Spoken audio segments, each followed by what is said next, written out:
The night air was thick with tension as Officer Reynolds tightened the ropes around Lisa Carter's wrists, his hand steady, his expression cold. The dim glow of a distant streetlight barely illuminated the abandoned tracks where he had brought her.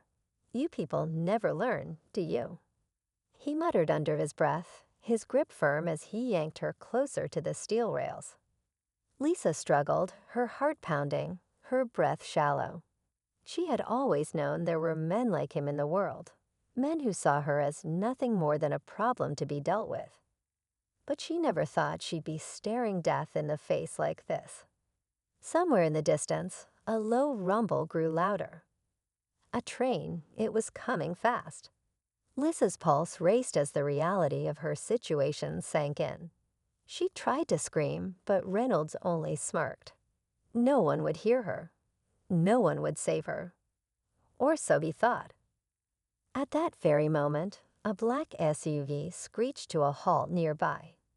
The door flew open and a tall figure stepped out, his badge catching the light. FBI agent Marcus Carter, Lisa's son. His mother's life was hanging by seconds, and he wasn't about to let her down. Marcus's heart pounded as he took in the scene. His mother bound to the tracks, the train's horn screaming in the distance, and the man responsible standing there like he had all the time in the world. His fingers curled into fists. He had spent years chasing criminals, exposing corruption, and serving justice. But this was personal. Lisa's eyes locked onto her son's, wide with both fear and hope. "Marcus," she gasped, her voice barely above a whisper. She had always been strong, always faced the world head-on, but now she was at the mercy of a man who had none. Reynolds turned slowly, his smirk never fading. "FBI, huh?" he said, his tone laced with amusement. "Didn't expect company so soon." He took a step back, one hand resting on his holster. He wasn't afraid. He was in control. At least, that's what he thought. Marcus didn't waste a second. His mind raced, calculating every possibility. He could hear the train getting closer. He needed to act, but Reynolds was watching him, waiting. One wrong move, and this could end in disaster. But Marcus had faced danger before, and he wasn't leaving without his mother. The train's rumble grew louder, shaking the ground beneath Lisa as she struggled against the ropes cutting into her wrists. Marcus took a slow step forward, his sharp eyes locked on Reynolds, reading every twitch in his stance. He had been in too many standoffs to know this was a game of control. And right now, Reynolds thought he had all of it. "You made a mistake," Marcus said, his voice calm but edged with steel. "You should have never touched her." Reynolds chuckled, shaking his head. "You FBI guys always think you're the smartest in the room. But you don't know how this works, do you?" His hand hovered over his weapon, fingers tapping the grip like he had all the time in the world. "You think you can save her? You think you're fast enough?" Lisa's breathing was quick and shallow. She tried to stay still, tried not to panic, but the train's horn was deafening now, its headlights cutting through the darkness. She could feel the vibrations racing up her spine. Marcus took another step. "I know exactly how this works." His voice dropped lower, steady and sure. "I know you're stalling, buying time for whatever backup you think is coming." Reynolds' smirk twitched for just a second. It was enough. Marcus had spent years tracking criminals, understanding the way they thought. Reynolds wasn't just another racist cop abusing his power. He was hiding something. This wasn't random. This wasn't just hate. There was something bigger at play, and Marcus was running out of time to figure out what it was. The train was close now, so close that Lisa could feel the heat of its engine. Her pulse pounded in her ears. If Marcus didn't act now, there wouldn't be a later. The train's horn blasted through the night, a deafening warning that time was almost up. Lisa squeezed her eyes shut for a moment, forcing herself to focus. She couldn't let fear take over. Her son was here. Marcus would save her. He had to. Marcus could see it, the flicker of doubt in Reynolds' eyes. The cop had control, but not as much as he thought. He hadn't expected Marcus to show up so fast. He hadn't planned for this.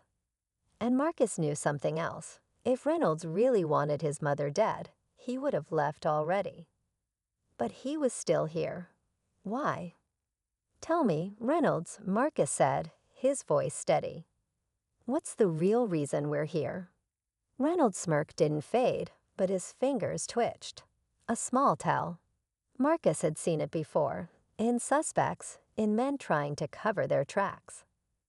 "You think this is about her?" Reynolds scoffed, nodding toward Lisa.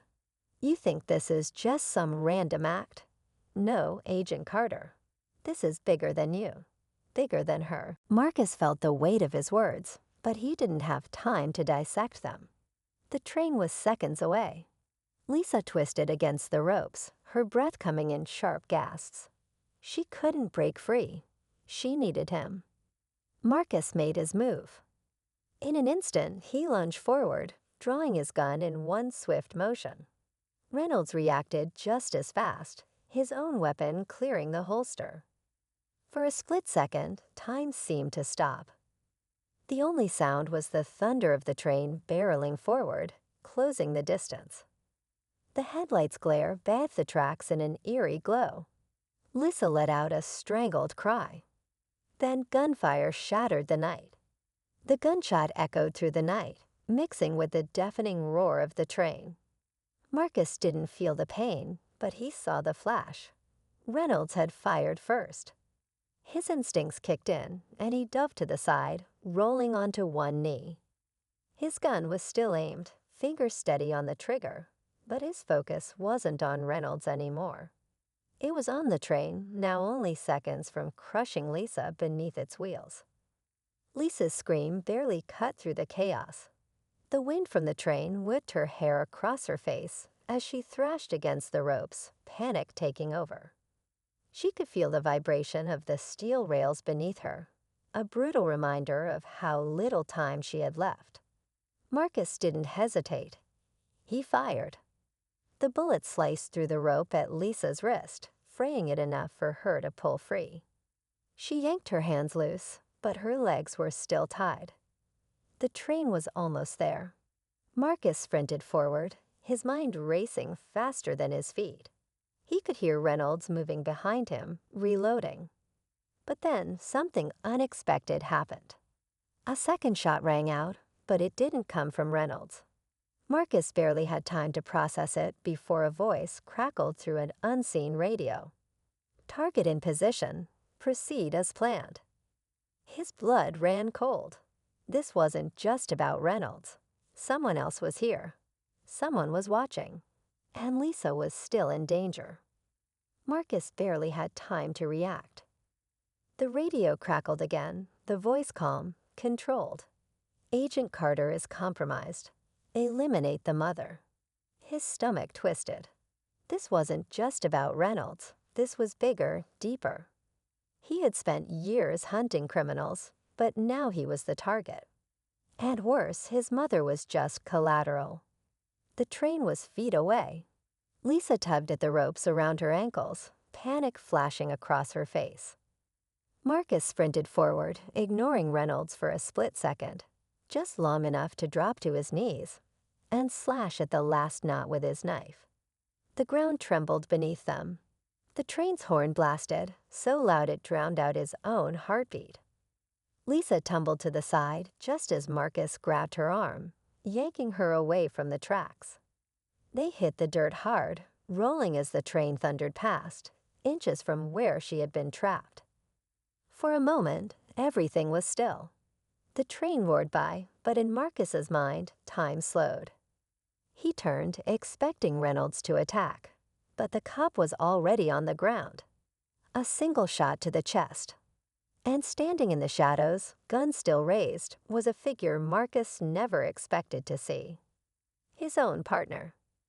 FBI agent Jordan Wells. Marcus's breath caught. Jordan? Wells lowered his gun, his expression unreadable. I told you, Carter. This was bigger than you. Lisa clutched Marcus's arm, still shaking. The pieces clicked in his head. This wasn't just about Reynolds. There was a network, a conspiracy inside the system itself. And the man he had trusted most was part of it. Marcus kept his gun trained on Wells, his mind racing. His partner, his friend, had just killed Reynolds, but not to save Lisa. No, this was about control. About cleaning up loose ends. And now Marcus was one of them. Lisa gripped his arm, her breathing still unsteady. Marcus, we need to go, she whispered. Wells sighed, shaking his head. You were never supposed to be here. You forced my hand. His voice was calm, almost regretful. You don't understand what's at play. Walk away now, and you'll both live. Marcus had spent his career uncovering the truth, and he knew when someone was feeding him a lie. His jaw clenched. That's not who I am. For a moment, silence hung between them. Then, in a flash, Marcus moved. A single shot rang out, not from Wells, but from Marcus. A clean hit to the shoulder, just enough to put him down. Wells collapsed with a groan, gripping his wound. His radio crackled, voices asking for a status update. Marcus didn't wait. He grabbed Lisa's hand, pulling her toward his SUV.